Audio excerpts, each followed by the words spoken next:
नमस्कार, आप देख रहे हैं जी न्यूज। मैं हूं आपके साथ मीमांसा मलिक। हरियाणा सरकार के 2 मंत्री रेवाड़ी के सोमाखेड़ा गांव पहुंच गए हैं। सहकारिता मंत्री विक्रम सिंह ठेकेदार और पीडब्ल्यूडी मंत्री राव नरवीर सिंह गांव में चल रही महापंचायत में शामिल हुए हैं। महापंचायत में हम आपको बता दें 21 गांव के लोग शामिल हैं।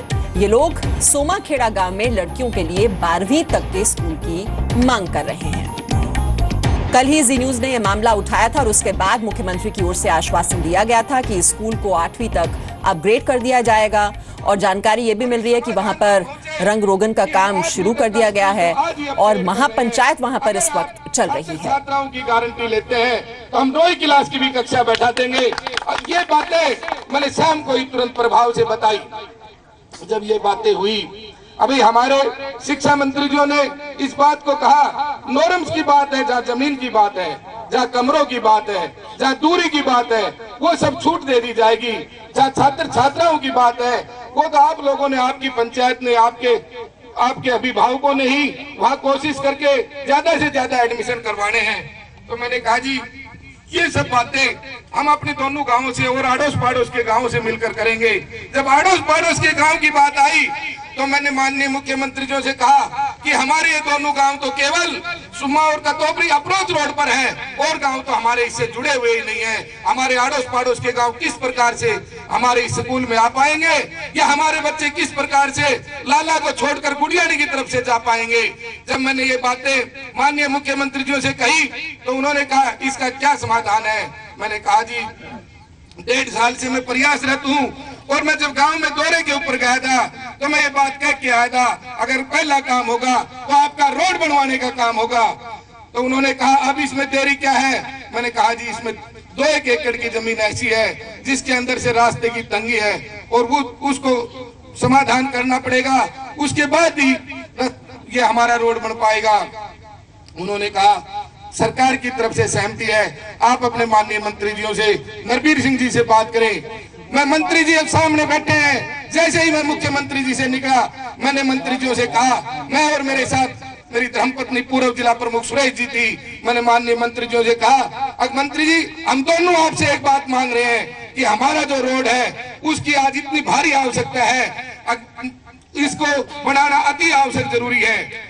लेकिन जब मैंने इससे पहले भी मंत्री जी से बात की तो मंत्री जी ने पहले कहा भाई पहले पुराने वाले रोडों को, जो रोड हमारे टूटे हैं उनको सुधार कर रहे हैं, जब भी नया रोड बनेगा तो मैं आपका रोड पहले बनवा दूंगा। लेकिन जब 4 रोज पहले मैं मंत्री जी से मिला, मुख्यमंत्री जी से मिलकर जब हम बाहर निकल ही रहे थे तो मंत्री जी सहयोगवश जब मिले तो मैंने स्पेशली मंत्री जी से रिक्वेस्ट की और इन्होंने कहा मुख्यमंत्री जी ने जब सहमति जता दी है तो भाई छोटे मेरी तरफ से तेरी सहमति है। तो मुख्यमंत्री की ओर से आश्वासन दिया गया था कि जिन लड़कियों की शिक्षा वहां पर छूट गई है उनके आने जाने की जो व्यवस्था है वो सरकार की ओर से की जाएगी, प्राइवेट स्कूल में उनका दाखिला कराया जाएगा और जो खर्च होगा शिक्षा का वो भी राज्य सरकार ही उठाएगी। तो 2 मंत्री इस वक्त वहां पर पहुंचे हुए हैं और चर्चा कर रहे हैं वहां लोगों से और किस तरह से समस्या का समाधान निकाला जाए इस पर अब चर्चा हो रही है। तो ये जी न्यूज की खबर का असर हुआ है और हरियाणा के रेवाड़ी की घटना पर अब दिखाई दे रहा है कि सरकार अब सुध लेती दिख रही है, लेकिन बुंदेलखंड के किसानों की सुध सरकार कब लेगी, यह सवाल जस का तस बना हुआ है। आज ललितपुर के एक 40 साल के किसान की मौत हो गई। परिवार का आरोप है कि घर में 2 दिन से खाना नहीं था।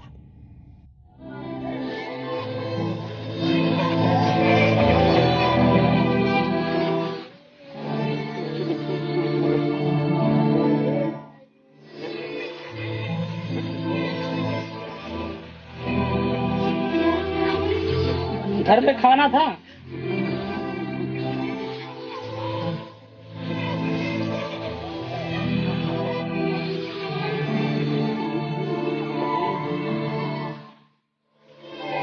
खाने को कुछ नहीं आता है उसके घर में। 2 दिन से नहीं खाई थी बिल्कुल कुछ।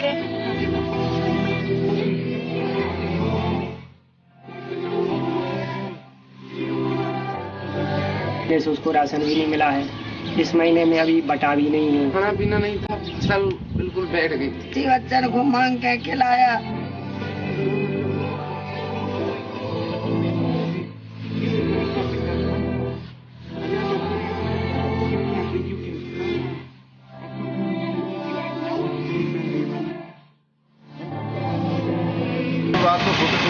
गया है।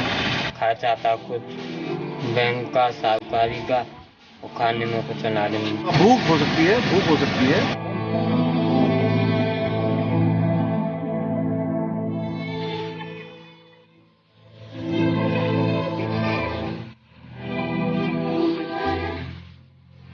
वो खबर देश के सामने गलत बताए तो मैं समझता हूँ वो मुझे मेरे लिए नुकसान नहीं है, वो धोखा अपने आप को आप दे रहे हैं। जरूर जांच करने वाले आखिरकार क्या कारण है जिससे उनकी मृत्यु हुई है।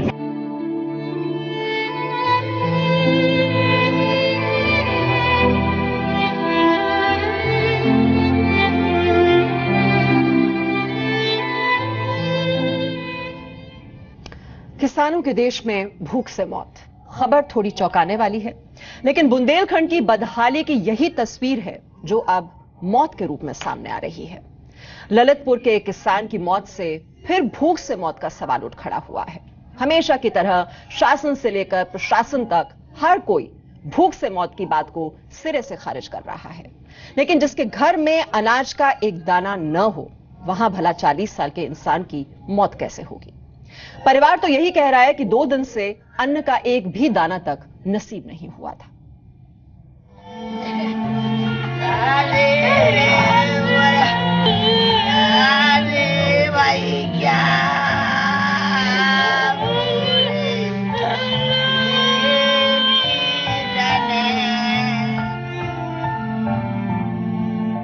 रोटियां गरीब की प्रार्थना बनी रही। एक ही तो प्रश्न है रोटियों की पीर का, पर उसे भी आसरा आंसुओं के नीर का। राज है गरीब का, ताज दानवीर का, तख्त भी पलट गया, कामना गई नहीं। रोटियां गरीब की प्रार्थना बनी रही। गोपाल सिंह नेपाली की कविता की ये चंद लाइनें भूख से मरते बुंदेलखंड की ताजा हकीकत है। सरकार कहती है न पानी की कमी है न अनाज की, लेकिन फिर भी भूख से तड़प तड़प कर गरीब किसान मजदूर मौत की नींद सोता जा रहा है। बांदा के किसान नत्थू की मौत की खबर भूख से हुई या नहीं, सियासत अभी जारी ही थी कि ललितपुर के सुखलाल की मौत हो गई। परिवार कहता है कि 2 दिन से कुछ नहीं खाया था, घर में अनाज का एक दाना नहीं था, बच्चों की भूख नहीं देखी गई तो घर ही छोड़ दिया। खाने को कुछ नहीं आते उसके घर में, और 1 लाख रुपया कैजा को लाए तो कुछ खावे नहीं है, तो उसके घर में तो जो बच्चन को मांग के खिलाया, 2 दिन के भूखे निकल गए। गुगरवारा गांव के सुखलाल की लाश लावारिस हालत में ललितपुर के एक सड़क के किनारे मिली। पुलिस ने लावारिस समझकर लाश को तुरंत पोस्टमार्टम के लिए भेज दिया, लेकिन जेब में चंद रोटी के सूखे टुकड़े ने मौत की वजह पर सवाल उठा दिए। पिताजी के खर्चा था कुछ बैंक का, साहूकारी का, और खाने में कुछ अनाज नहीं था। बाल बच्चे, हम 5 बहन भाई हैं। बेटे को ये चिंता सता रही है कि अब घर में खाने का इंतजाम कौन करेगा। परिवार में 3 लड़की और 2 लड़के, एक बूढ़ी माँ और पत्नी है। अब उनका क्या होगा? 2 दिन के 2 दिन से नहीं खाई थी बिल्कुल कुछ। 2 दिन से बिल्कुल अकेला दूध पी के जात रहे थे बेटा, इतना कोरा नहीं खा के गए। कागजों पर सुखलाल एक किसान था, 4 एकड़ खेत भी है, लेकिन जो जमीन बंजर हो जाए उस पर भला क्या पैदा होगा? पिछले 4 सालों से सूखे ने कमर तोड़ दी। साहूकार और बैंकों की रोजमर्रा की ताकीद से हार कर घर छोड़ने का फैसला किया, लेकिन खबर आई तो मौत की। प्रथम दृष्टया ये नहीं लगता कि उसकी भूख से मौत हुई है, बल्कि वो एक विक्षिप्त सा व्यक्ति लगता है। पोस्टमार्टम रिपोर्ट में जो तथ्य सामने आएंगे उसके आधार पर कार्रवाई की जाएगी। स्थानीय प्रशासन अभी पोस्टमार्टम का इंतजार कर रहा है। मौत भूख से हुई है या किसी बीमारी से, इसकी जांच में लगा है। लेकिन अगर खाना नसीब ना हो तो आदमी कितने दिन थोड़ा थोड़ा खाकर जिंदा रह सकता है? गांव प्रधान को सुनिए, 2 माह से राशन भी नहीं बटा है। 2 महीने से उसका राशन मिलता था, पहले उसका ऑनलाइन में राशन कट गया, तो 2 महीने से उसको राशन भी नहीं मिला है। इस महीने में अभी बटा भी नहीं है, जो समाजवादी सामग्री है अभी वो भी नहीं बटी है, इसलिए स्थिति तो उसकी खराब थी। कहते हैं पर्याप्त पोषण न मिलने से कुपोषण की बीमारी हो जाती है, और कई दिनों से पर्याप्त खाना न मिलने से आदमी भूखमरी की हालत में पहुंच जाता है और आखिर में उसकी मौत हो जाती है।